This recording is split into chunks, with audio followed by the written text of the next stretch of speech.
Guys, ഇത് part 3 ആണ്. അപ്പോൾ നമുക്ക് ഉണ്ടാക്കി വെച്ചേക്കുന്നത് ഇവിടെ ഇട്ടിട്ടുണ്ട്. ഇനി നമുക്ക് കുതിർത്ത് വെച്ചേക്കുന്ന അരി ഇടാം.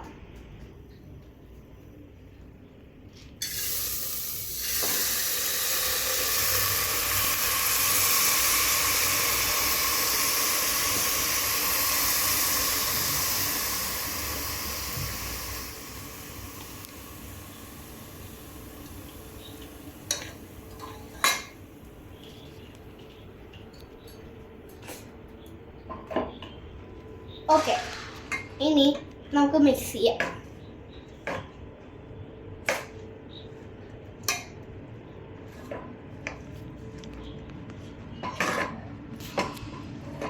അപ്പോൾ നമുക്ക് ഇത്തിരി മഞ്ഞൾപ്പൊടി ഇടാം.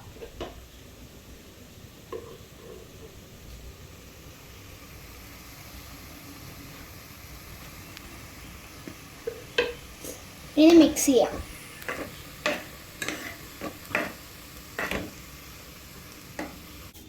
ഇനി നമുക്ക് കുറച്ച് ഉപ്പ് ചേർക്കാം.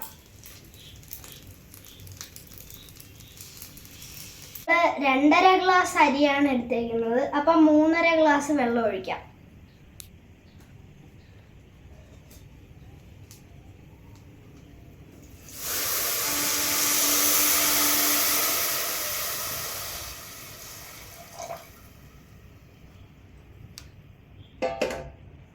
ഇനി നമുക്ക് അടച്ചു വെക്കാം.